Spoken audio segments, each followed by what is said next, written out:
السلام الرحيم. أعوذ بالله من الشيطان الرجيم. بسم الله الرحمن الرحيم.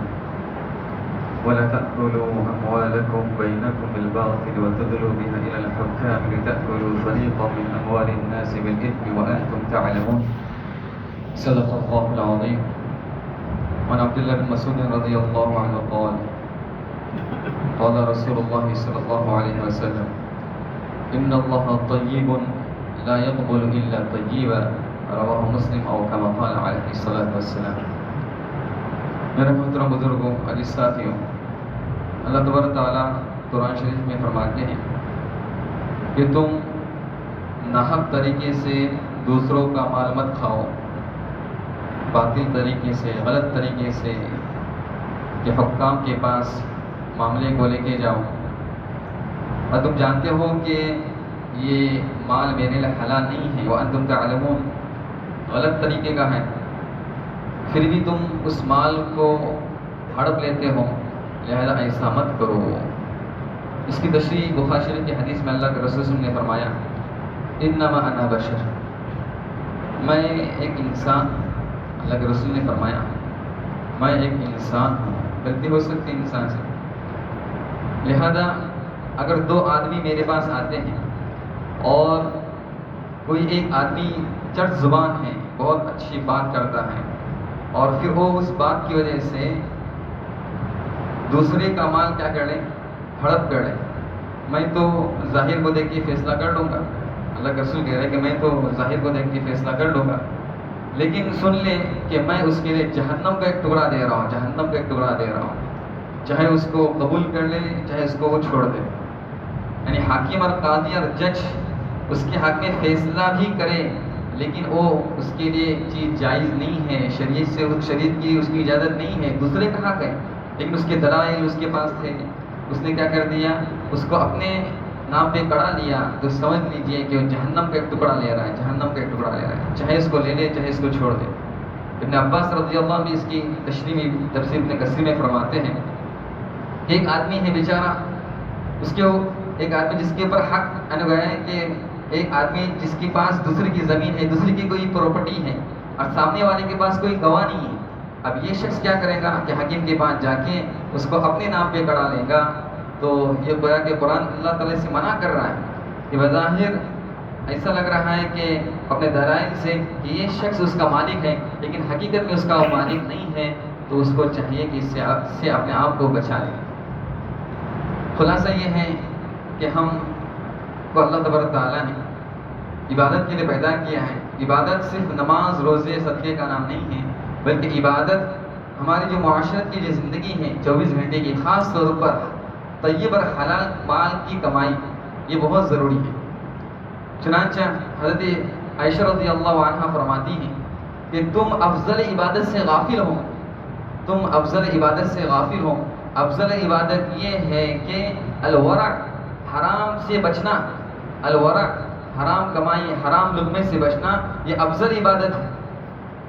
احیاء علوم الدین میں امام غزالی نے حضرت ابن عمر رضی اللہ عنہ کا قول ذکر کیا. ابن عمر فرماتے ہیں کہ تم نماز پڑھ کر تمہاری کمر ٹیڑھی ہو جائے، اتنی نمازیں پڑھیں کہ تمہاری نماز پڑھ کر کمر ٹیڑھی ہو جائے، اور روزے رکھ کے تم بالکل سوکھ جاؤ، تیر کی طرح بالکل روزے رکھ کے سوکھ جاؤ، اس کے باوجود اگر تم نے حرام کھانا نہیں چھوڑا تو اللہ تعالیٰ کے یہاں تمہاری کوئی عبادت قبول نہیں ہے.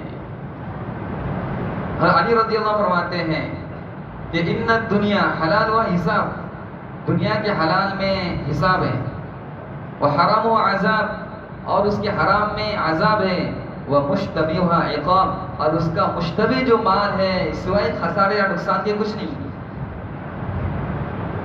حضرت سفیان ثوری رحمۃ اللہ علیہ فرماتے ہیں کہ جو شخص حرام مال کے ذریعے سے عبادت کرتا ہے، صدقہ کرتا ہے، دعوتیں دیتا ہے، افطار پارٹیاں کرتا ہے حرام مال کے ذریعے سے، وہ سن لے وہ ایسا ہے جیسے کہ اس کا کپڑا ناپاک ہو گیا ہے، اور پھر وہ پیشاب کے ذریعے سے اس کو دھو رہا ہے. کپڑا ناپاک ہو گیا ہے تو کس سے دھویا جاتا ہے؟ پاک کپڑے سے دھویا جاتا ہے، اور جو پیشاب سے ہی دھوئے گا تو اور زیادہ خراب ہو جائے گا.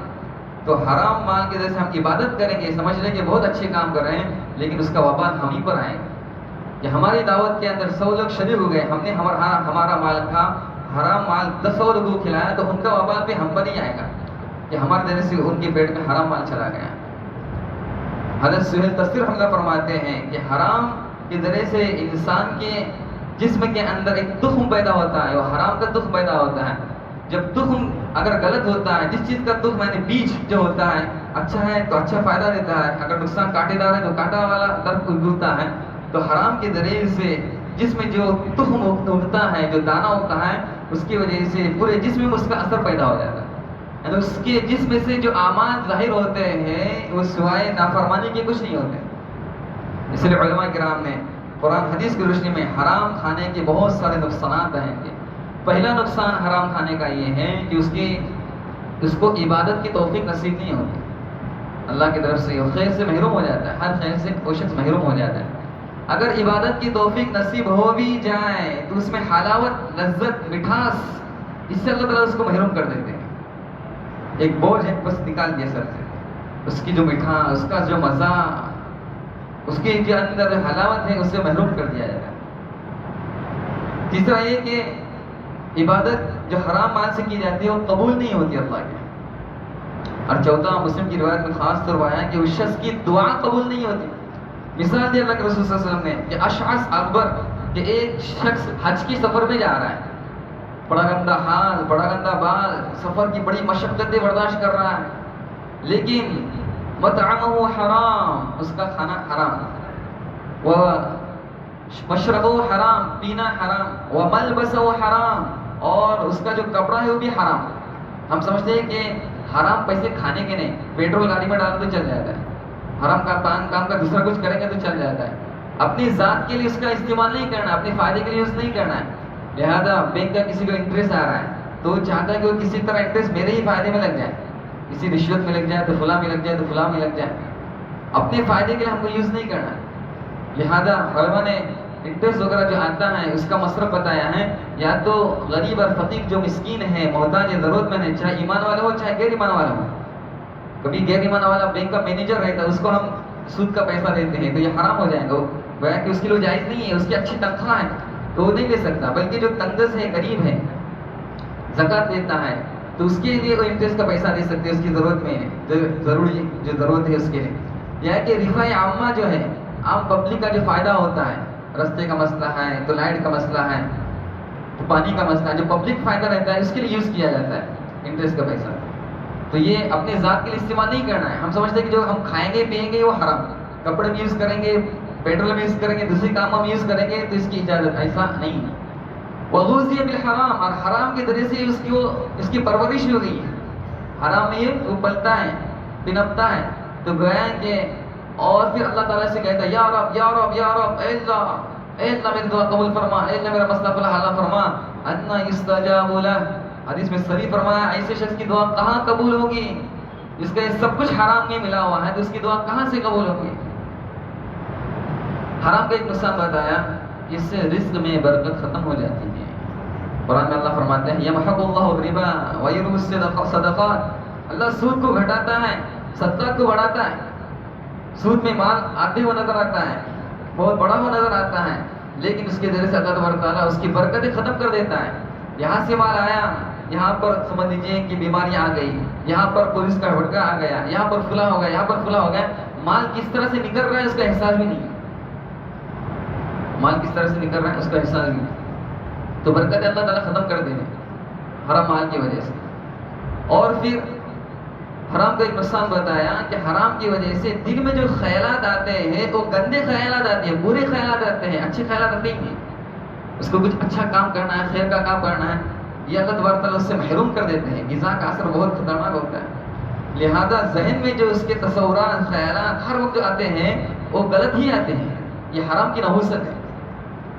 اور پھر ایک نقصان بتایا کہ حرام کی وجہ سے اس کا اثر اپنی اولاد، نسلوں اور خاندانوں پر ہوتا ہے۔ اس کے اولاد نافرمان ہوں گے، اس کے اولاد کام کی نہیں رہیں گے، اس کے نسلوں کے اندر اللہ تبارک تعالیٰ اس طرح کے لوگ پیدا کر دیں گے۔ تو اس کے لیے اپنی نسلوں کو بچانا ہے، اپنے اولاد کو بچانا ہے، تو اپنی غذا یہ ہے نا حلال اور طیب اور پاکیزہ رکھنا پڑی، پیٹ میں جو ہمارا غذا جائے گی وہ حلال اور پاکیزہ جائے۔ بخاری شریف میں حضرت ابو بکر صدیق رضی اللہ عنہ کا قصہ لکھا ہوا ہے کہ ان کے غلام نے ایک خراج کے طور پر کچھ مال پیش کیا ابو بکر صدیق رضی اللہ عنہ کی خدمت میں. تو ابو بکر صدیق رضی اللہ عنہ نے کچھ لقمے اس کے کھا لیے. پھر اس غلام سے پوچھا کہ یہ مال تو نے کہاں سے لایا؟ تو اس نے کہا کہ میں زمانہ جاہلیت کے اندر ایک آدمی کو ایسے ٹھوک دیا تھا جوتوسی کے طور پر کہا تھا، جوتوسی جو کہ جائز نہیں ہے، اور وہ صحیح نکلا، تو اس نے اب مجھ کو ملا تھا تو یہ ہدیہ پیش کیا ہے. ابو بکر صدیق رضی اللہ عنہ نے پانی منگایا اور اس کی کیا کی تئی کی الٹی کی، اور جتنا تھا وہ سب کیا کر دے باہر نکال دیا. امام بہقی رحمۃ اللہ علیہ نے حضرت عمر رضی اللہ عنہ کا قصہ بھی اسی طرح ذکر کیا ہے کہ حضرت عمر رضی اللہ عنہ کو بھی ان کے کسی غلام نے دودھ پلایا. پھر پوچھا کہ دودھ کہاں سے آیا تھا؟ کہا کہ وہ صدقات کے زکات کے جو اونٹ تھے وہ چل رہے تھے، تو وہاں کا دودھ وہ کیا کر رہے دے رہے تھے، میں نے دودھ دے لیا اور اس کو کیا کیا پیا. حضرت عمر رضی اللہ عنہ بھی پانی منگایا اور سارا دودھ جو انہوں نے پیا تھا سب کہیں نکل دیا. یہ حضرت اسلاف ہے، ہمارے صحابہ ہیں، کتنا احتیاط کرتے تھے، جان چلی جائے لیکن یہ حرام لقمہ ہمارے پیٹ میں نہ آئے.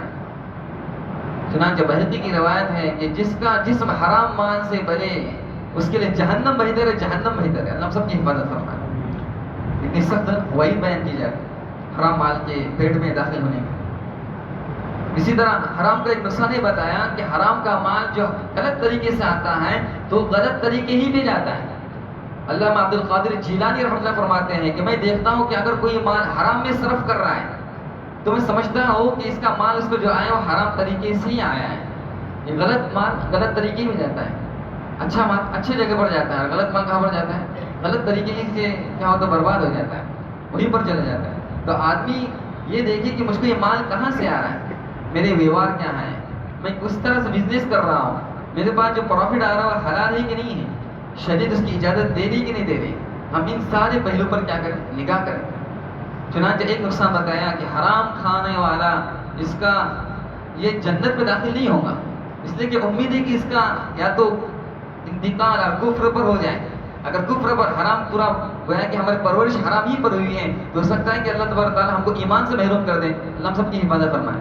بغیر ایمان کی دنیا سے چلے گئے تو گویا کہ ہمیشہ جہنم ہے، اور اب بغیر ایمان کے نہیں جاتے ہیں، حرام کھان کے بغیر توبہ کے چلا جاتا ہے تو یہ شخص جہنم میں جائے گا، یہ شخص جہنم میں جائے گا. رسول اللہ صلی اللہ علیہ وسلم نے حرام کھانے والے پر اسپیشل لعنت فرمائی. مسلم شریف کی روایت میں ہے، فرمایا رسول صلی اللہ علیہ وسلم نے لعن رسول اللہ صلی اللہ علیہ وسلم آکل الربا وموکلہ وکاتبہ وشاہدہ، کہ جو سود کھوڑ ہے، سود کھاتا ہے تو اللہ کے رسول صلی اللہ علیہ وسلم نے اس پر لعنت فرمائی ہے، اور جو کھلاتا ہے اس پر بھی لعنت فرمائی. ایک روایت میں رشوت کا ذکر آیا تھا کہ جو رشوت دیتا ہے اس پر بھی لعنت، اور جو رشوت دیتا ہے اس پر بھی لعنت، دونوں پر لعنت فرمائی. یہ رشوت یہ بھی ایک حرام کام ہے کہ ناجائز طریقے سے اپنے لیے کیا کرنا، کسی کی پراپرٹی کر دیا کہ فلاں کام کر دیا، غلط طریقے سے ہم کریں گے تو یہ رشوت دے کے کریں گے تو اس کا بھی ہم کو وبال آئے. علماء نے اس کی اجازت دی کہ آپ کا اگر جائز حق ہے، آپ کا صحیح حق ہے، اور آپ کا وہ حق آپ کو وصول کرنا ہے، کسی وجہ سے ریکارڈ پیش آ رہی ہے، اپنے دوسرے سارے ذرائع کو اپنایا، پھر اگر کوئی ریکارڈ پیش آئے تو آخری درجے میں بالکل رشوت دے سکتے ہیں. آخری درجے میں پہلے تو آپ کو صحیح طریقے سے کوشش کرنا ہے، نہیں تو آخری درجے میں. لیکن لینے کی تو بالکل پرمیشن ہی گنجائش ہی نہیں ہے کہ حرام مال ہم کو کوئی دے رہا ہے، کسی دوسرے موقع پر دے رہا ہے، تو یہ رشوت دینا تو ہمارے لیے بالکل جائز ہی نہیں. سود دینا، سود کا حساب کرنے والا، سود پر گواہ رہنے والے پر رسول اللہ صلی اللہ علیہ وسلم نے لعنت فرمائی. اللہ کی رحمت سے دور ہے، اللہ تعالیٰ کی رحمت سے ایسے حضرات کیا ہیں، دور ہیں. لہذا اس کی ہمیں خیال رکھنا چاہیے. اور وہ ہے کہ سود کھانے والا، اور اسی طرح سمجھ لیں کہ جو کوئی حرام کھاتا ہے تو اللہ اور اس کے رسول دونوں اس سے کیا ہے، ناراض ہیں. اللہ اور اس کے رسول دونوں سود خور سے ناراض ہیں، حرام کھانے والے سے کیا ہے، ناراض ہیں. ایسے بہت سارے ہمارے کیا رہتے ہیں مسائل رہتے ہیں، ان مسائل میں کیا ہے ہم تحقیق کریں، معلوم کریں. ابھی قریب مسئلہ پیش آیا، ایک صاحب کہہ رہے تھے کہ ان کو ضرورت ہے، مثلا میڈیکل کے لیے اندر پیسے کی ضرورت ہے، 5 لاکھ کی اس کو کیا ہے ضرورت ہے. اب 5 لاکھ وہ لے رہا ہے، 5 لاکھ اس نے میڈیکل کے سامنے لے لیے اور کہہ رہا ہے کہ میں آپ کو 5-6 مہینے آپ کے پیسے یوز کروں گا، آپ کو پرافٹ دے دوں گا اور آپ کو کیا کر دوں گا، 5-6 مہینے کے بعد نکال دے دوں گا. جبکہ شریعت کے اعتبار سے اگر ہم نے اس کے میڈیکل میں 5 لاکھ لگا دیے تو ہم اس کے پارٹنر بن گئے، شریک بن گئے. اب وہ اپنے مرضی سے نہیں نکال سکتا، بلکہ جس نے پیسے لگائے 5 لاکھ، اب وہ اپنی خوشی سے نکلنا چاہے تو نکال سکتے ہیں. ورنہ سامنے والا بولے گا مجھ کو 5-6 مہینے کی ضرورت تھی، اب تو اپنا پیسہ لے اور نکل جا، تو شریعت کے حساب سے نہیں نکل سکتا. اگر یہ شرط لگائیں گے تو ان کا ویوہار ہی فاسد ہو جائے، ویوہار ہی ان کا کیا ہو جائے گا، غلط ہو جائے گا. لہذا وہ جب چاہے نکلنا تب نکل سکتا ہے، یا اس کا انتقال ہو جائے یا وہ پاگل ہو جائے تو اب شریعت سے ان کی یہ پارٹنرشپ ختم ہو جائے گی، ورنہ وہ اگر چاہے تو اس کو نکالنا نہیں نکال سکتا. تو اس طرح چھوٹے موٹے مسائل رہتے ہیں. ہم علماء سے کیا کریں، اس سلسلے میں تحقیق کریں، تفتیش کریں، اور جو کچھ ہم گرچہ حلال کھائیں، تھوڑا کھائیں، لیکن سمجھ لیجیے کہ ہمارا جو غذا بنے وہ پاکیزہ طیب بنے، یہی اللہ تعالیٰ کو پسند ہے. اسی طرح اللہ کے رسول نے فرمایا ان اللہ طیب لا يقبل الا طیبا، اللہ تعالیٰ پاکیزہ ہے، عمدہ ہے، اور پاک چیز کو اللہ تعالیٰ کیا کرتے ہیں، قبول کرتے ہیں، پسند کرتے ہیں. اللہ تعالیٰ سے دعا ہے کہ اللہ تعالیٰ یہ ساری باتیں ہم کو صحیح سمجھ عطا فرمائیں، اور یہ بات کرنے کی توفیق عطا فرمائیں.